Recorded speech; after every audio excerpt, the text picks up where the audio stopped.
নাস্তার টেবিলে বসে নাস্তা করছিলাম, এমন সময় আমার শাশুড়ি এবং বড় যা এসে বলল, গয়নাটা খুলে দাও বৌমা, এটা তোমার নয়। বিস্মিত কণ্ঠে আমি ফিরতি প্রশ্ন করলাম, আমার নয়? না, আমার বড় বউয়ের গয়না, তোমাকে কেবল তুলে আনার জন্যই দিয়েছিলাম, তুমি এবার দিয়ে দাও তো। কিন্তু মা, কোনো কথা নয়, দ্রুত হাতে কানে গলায় যা আছে খুলে দাও। হাতের কানের গলার দুল খুলে শাশুড়িকে দিলাম। পাশে দাঁড়িয়ে আমার বড় যা আমার শাশুড়িকে চোখের ইশারায় আরো কি জানি বলল। বিরক্তির সাথে শাশুড়ি বলল, নাকের ফুলটা খুলছো না কেন? সেটাও তো তোমার বাবা দেয়নি, আমার বাড়ি থেকেই দেয়া হয়েছে।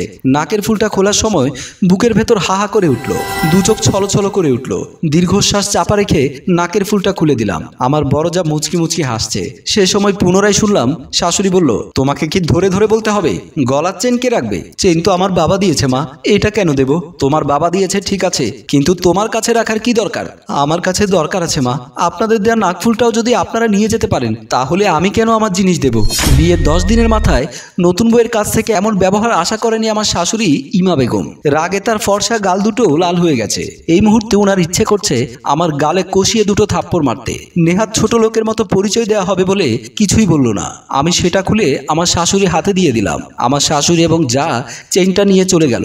নাস্তার আমার মুখে উঠছে না। নাস্তার বাটির দিকে তাকিয়ে ভাবছি, বিয়েতে আমার বাবা কিছুই দেয়নি এমন নয়। 400 মানুষ গিয়েছিল বরযাত্রী হিসেবে আমাদের বাড়িতে, তাদেরকে পেট পুরে খাইয়েছে। আমার স্বামী যৌতুক প্রথার বিরুদ্ধে, তাই বলে আমার বাবা কি আমাকে সাজিয়ে দিল না, ঘর সাজিয়ে দিল না? এই যুগে এমন মানুষও আছে। আমি ডাইনিং রুম থেকে আমার রুমের দিকে চলে গেলাম। বিছানায় শুয়ে কাঁদছি আর ভাবছি, আমাদের প্রেমের বিয়ে নয়, কয়েকবার দেখাশোনার পর বিয়ে ঠিক হয়েছে। বিয়ের আগে যখন রবিনের সাথে আলাপ হলো তখন দেখেছি রবিন মানুষ হিসেবে ভালো। কিছুক্ষণ আগ পর্যন্ত মনে হচ্ছিল আমি একটি ভালো পরিবার পেলাম, অথচ একটু আগে এক মুহূর্তে সব বদলে গেল। রবিন ও তার বড় ভাই রাকিব দুজনে চাকরি সূত্রে শহরের বাইরে থাকে। গতকাল রাতে ওনারা চলে গেছেন নিজ কর্মস্থলে, আর আজকে এমন ব্যবহার পেলাম আমি, গুমড়ে উঠল নিজের ভেতরটা। এই কথা আমি কাকে বলি? রবিনকে? যদি সে ভুল বোঝে, বাবাকে বললে বাবা নিজ থেকে এসে আমাকে নিয়ে যাবে, না হয় গয়না পাঠাবে। এতে কি সম্পর্ক নষ্ট হবে না? নীরবে কাঁদছি আর ভাবছি এখন কি করব। রবিনের সাথে আমার যেদিন বিয়ে হয়েছিল সেদিন বাবা কোণে বিদায় দেওয়ার প্রাক্কালে বলেছিল, চৈতি মা, বাপের বাড়িতে ছিলি বাবার রাজকন্যা হয়ে, শ্বশুর বাড়ি যাচ্ছিস চাকরানি হয়ে। একটা বিষয় সবসময় খেয়াল রাখবি, বাবার বাড়ির কথা শ্বশুর বাড়িতে এবং শ্বশুর বাড়ির কথা কখনোই বাবার বাড়িতে বলতে নেই, এতে দুই বাড়ির শান্তি নষ্ট হয়। স্বামীর বাড়ি যাচ্ছিস লাল শাড়ি পরে, বের হবি সাদা শাড়ি পরে। রবিন সেদিন বাবাকে আশ্বস্ত করে বলেছিল, বাবা ও নিয়ে আপনাকে টেনশন করতে হবে না, চৈতি আমার বাড়িতে চাকরানি নয়, রাজরানী হয়ে থাকবে। তোমার কাছে আমার তেমন কোনো চাওয়া নেই, শুধু একটাই চাওয়া, আমার মা মরা এতিম মেয়েটা সংসার সম্পর্কে অতটা বোঝে না, ও যদি কোনো ভুল করে থাকে দয়া করে আমাকে বলিও, আমি ওকে শুধরিয়ে শিখিয়ে দেব। আজ বাবার কথাগুলো বড্ড মনে পড়ছে। বাবাকে দিয়ে আসা কথা আমি রাখতে পারবো তো? আমাকে পারতেই হবে। এদিকে আমার শাশুড়ি রুমে বসা, আমার যা শাশুড়ি সলা পরামর্শ করছে। আমার যা বলল, মা আপনি একেবারেই উচিত কাজটা করেছেন, না হয় দেখতেন কয়েকদিন পরে রবিনের শ্বশুর এসে তার মেয়ে থেকে নানাভাবে ফুসলিয়ে গয়নাগাটি সব নিয়ে যেত। আপনি যখন জিজ্ঞেস করতেন, বৌমা তোমার গহনা কই, তখন হয়তো বা সে বানিয়ে বলতো সব আছে, কিন্তু কিছুদিন পর যখন ওগুলো আবার খুঁজতে যেতেন তখন দেখতেন গয়নাগাটি কিচ্ছু নেই, সব বাবার বাড়ি পাঠিয়ে দিয়েছে।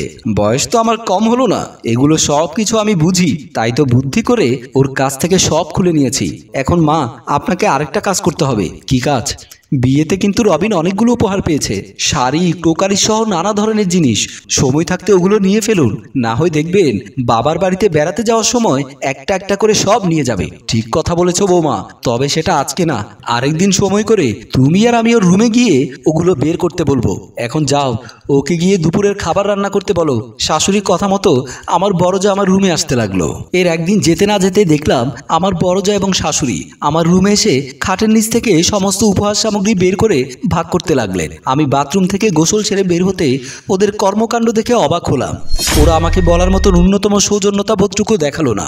আমাকে দেখে আমার বড়জা বলল, ছোট তোমাদের বিয়েতে আমার বাবার বাড়ির লোকেরা যে উপহার সামগ্রী দিয়েছে ওগুলো আমি নিয়ে যাচ্ছি, কারণ বিয়েতে যারা কোনো উপহার দেয় তাদের নাম লিখে রাখতে হয়, কেননা ওদের কোনো বিয়েতে আবার অন্য কোনো উপহার দিয়ে তা শোধ করতে হয়। তোমরা ওদের দাওয়াতে যাও কি না যাও, যেহেতু আমার বাপের বাড়ির লোক আমার তো যেতে হবে এবং এগুলো শোধও করতে হবে।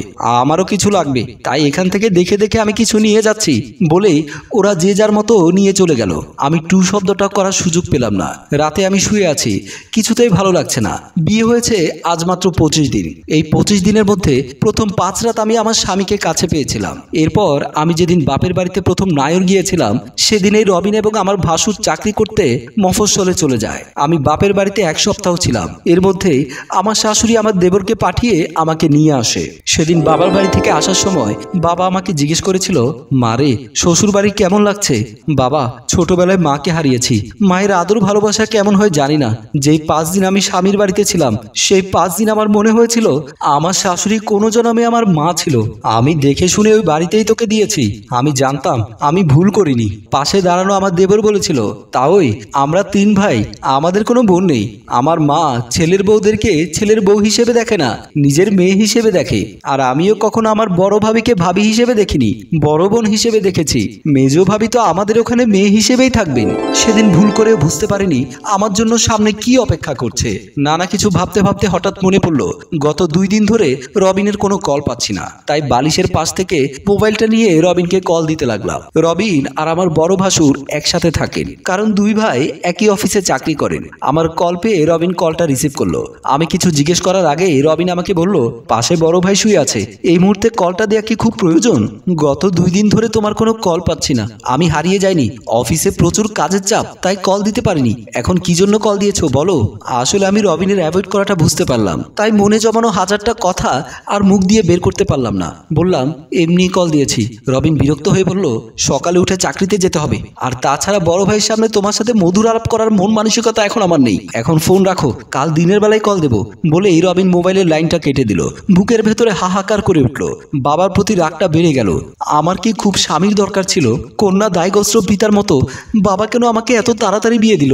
সেদিন কাঁদতে কাঁদতে ঘুমিয়ে পড়েছিলাম। পরের দিন সকালবেলা আমার যা শাশুড়ি ও আমার দেবর নাস্তা খেতে বসেছে। আমি সবাইকে নাস্তা দিয়ে একটা প্লেটে নাস্তা নিয়ে বসলাম।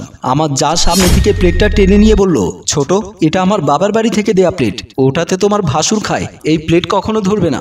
বড় ভাবি, ছোট ভাবি না হয় না জেনে এই প্লেটটা ধরেছে, তাই বলে তুমি সামনে থেকে খাবার সহ প্লেট কেড়ে নেবে? তুই চুপ থাক। ছোট বউকে এখন থেকে না শেখালে সেই বাড়ির নিয়ম কানুন জানবে কিভাবে? খেতে বসেও যদি কেউ শোনে এই বাটি আমার বাবার বাড়ি থেকে এসেছে, অমুক বাটিটা বড় বউয়ের, অমুক বাটিটা বড় বউয়ের বাপের বাড়ি থেকে এলো, এসব শুনে একটা সময় খাবার খাওয়ার চাহিদা কমে যায়। আমার শাশুড়িকে হাতে ধরে আমার যা টানতে টানতে শাশুড়ি রুমে নিয়ে গিয়ে বলল, মা, সাকিবের অবস্থা দেখেছেন?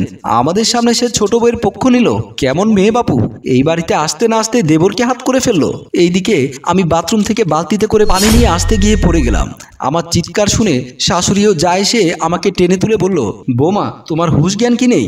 বাথরুমে কিভাবে হাঁটতে হয় সেটাও কি ভুলে গেছো? ওরা আমাকে ধরাধরি করে রুমের দিকে নিয়ে গেল। এত বড় আঘাত পেলেও তারা চিকিৎসা করানোর জন্য নিয়ে গেল না। আমাকে রুমে শুইয়ে রেখে আমার বড় যা পায়ে মলম মালিশ করতে লাগলো। এর মধ্যে রবিন আমাকে কল দিচ্ছিল। ফোনটা রিসিভ করে শাশুড়ি মা বলল, তেমন ব্যথা পাইনি, না পা খেলেই ঠিক হয়ে যাবে। রবিন আমার সাথে কথা বলতে চাইলে বলল, ওর বিশ্রামের প্রয়োজন, ওকে ঘুমাতে দে। রবিনের ভুলটা বুঝি এখানেই হলো। সে মায়ের প্রতিটা কথা নির্দ্বিধায় বিশ্বাস করে নেওয়াটা। বিশ্বাস না করেও বা কি করতো সে? যে মায়ের কাছে 30 বছর ধরে বড় হয়েছে, সে মা কেন তার স্ত্রী সম্পর্কে ভুল বলবে? রাত বাড়তেই আমার যন্ত্রণা বাড়লো। চোখ মুখ নীলবর্ণ হয়ে গেল সেই যন্ত্রণায়। পায়ের ব্যথা কিংবা মাথার যন্ত্রণায় অস্থির হয়ে গায়ে তখন ভীষণ জ্বর। রাত 2টোর সময় বিছানা হাতড়ে নিজের ফোনটা পেলাম। বাড়ির সবাই তখন যার যার মতো নিজের রুমে ঘুমিয়ে আছে। গলাটা পানির তৃষ্ণায় ফেটে যাচ্ছে। বড় ভাবিকেও শাশুড়িকে ডাকলেও কেউ এলো না। আমার মনে হলো আর বেশিক্ষণ বুঝি বাঁচবো না। উপায়ন্তর না পেয়ে সে কল দিলাম বাবাকে। এত রাতে মেয়ের নাম্বার থেকে কল এসেছে দেখে কিছুটা ঘাবড়ে গেলেন বাবা। শোয়া থেকে উঠে বসে কল রিসিভ করে বললেন, কি হয়েছে মা, এত রাতে কল দিয়েছিস? আমি বেশি কিছু বলতে পারলাম না, শুধু বাবা বাবা ছাড়া পায়ের যন্ত্রণায় আতিপাতি করছি। এমন যন্ত্রণাদায়ক কণ্ঠস্বর শুনে বাবা বললেন, তোর কি হয়েছে? তোকে ওরা কিছু করেছে? এই চৈতি, কি হয়েছে মা? বাবা, পানির জন্য আমার গলা ফেটে যাচ্ছে, আমাকে একটু পানি দিয়ে যাও। কি হয়েছে তোর? বাথরুমে পড়ে গিয়ে ব্যথা পেয়েছি বাবা। বাড়ির সবাই কই? তারা জানে না? সবাই ঘুমায় বাবা, আমার ভয় লাগছে। এত রাতে বাবার কি করার আছে? মোবাইলের 2 প্রান্তে বাবা মেয়ে দুজনেই ছটফট করতে লাগলো। হ্যালো ভিউয়ার্স, আমাদের গল্পটি এখানেই শেষ নয়। দ্বিতীয় পর্ব দেখতে চাইলে কমেন্ট করে জানান। আমরা আপনার মূল্যবান কমেন্টের ভিত্তিতে আগামী পরশু এই পেজে সন্ধ্যা 7:21 দ্বিতীয় পর্ব নিয়ে হাজির হব এবং আগামীকাল ঠিক দুপুর 2টায় এই পেজ থেকে লাইভে এসে আপনার কমেন্টের উত্তর দেব। আশা করি আপনি আগামীকাল দুপুর 2টায় এই পেজে আমাদের সাথেই থাকবেন। আর গল্পটি ভালো লাগলে শেয়ার করে সবাইকে দেখার সুযোগ করে দিন। ধন্যবাদ।